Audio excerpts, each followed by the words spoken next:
श्याम मानवाने देखील अशा पद्धतीचा आरोप केलेला आहे। बघा, पहिली गोष्ट तर इतके वर्ष श्याम मानव मला ओळखतात, त्यामुळे त्यांनी पहिल्यांदा अशा प्रकारचे आरोप करायच्या आधी मला विचारायला हवं होतं। पण दुर्दैवाने मला असं वाटतं की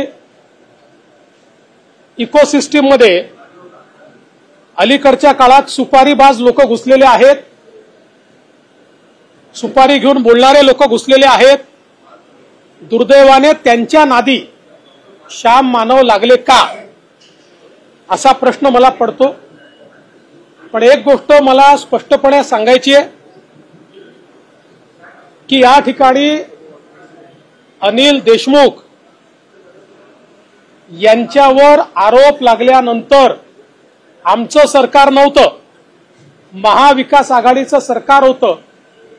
ती केस मुंबई हायकोर्टाच्या चीफ जस्टिस समोर लागली आणि मुंबई हायकोर्टाच्या चीफ जस्टिस यांनी अनिल देशमुख यांच्या विरुद्ध एफआयआर करायला लावला। त्यांच्याच सरकारमध्ये तो एफआयआर झाला, त्यानंतर ते जेलमध्ये गेले आणि ते आता बेलवर बाहेर आहे। ते काही सुटलेले नाही आहेत।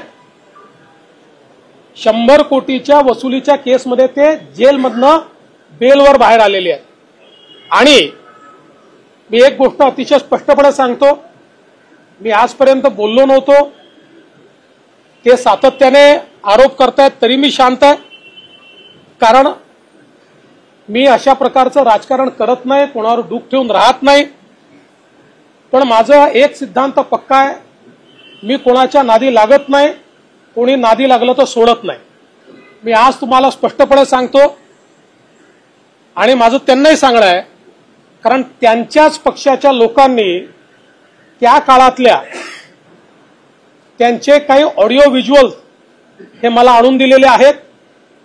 त्यामध्ये ते उद्धव ठाकरेंबद्दल काय बोलतायत, ते पवार साहेबांबद्दल काय बोलतायत, या संपूर्ण जे आरोप आज आमच्यावर लावतायत त्या संदर्भात ते काय बोलतायत, वाझेवर ते काय बोलतायत, या सगळ्या गोष्टी आहेत।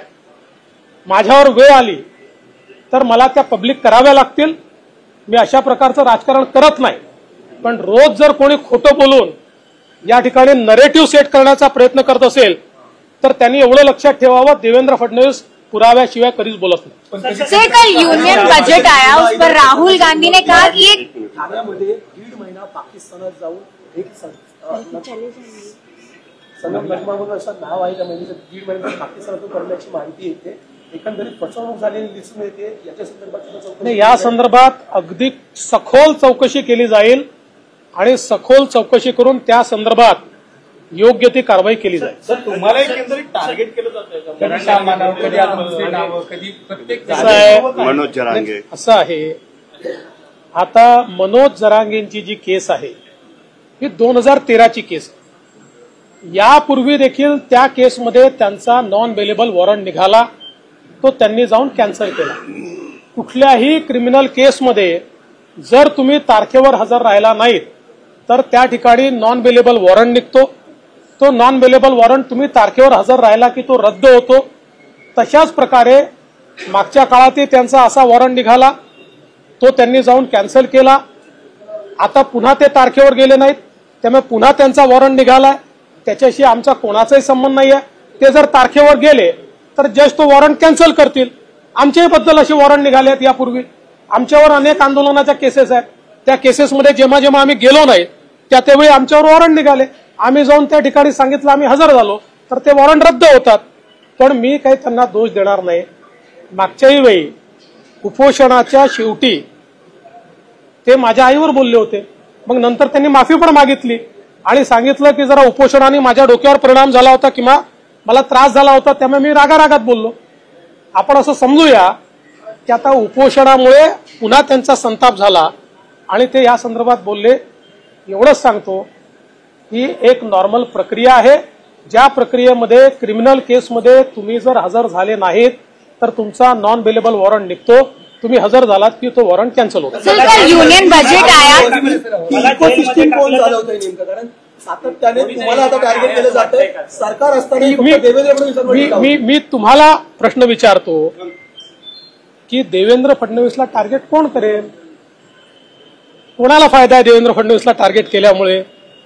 जसं तुम्ही म्हणालात फक्त आणि फक्त टार्गेट एकच देवेंद्र फडणवीस. ही देवेंद्र फडणवीसची जी काही शक्ती आहे, लोकांचं प्रेम आहे, हे कोणाला समजतं? हे कोणाला घातक वाटतं?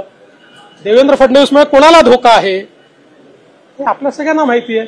त्यामुळे इकोसिस्टीम कोण चालवत आहे हे देखील आपल्याला माहिती आहे. सर,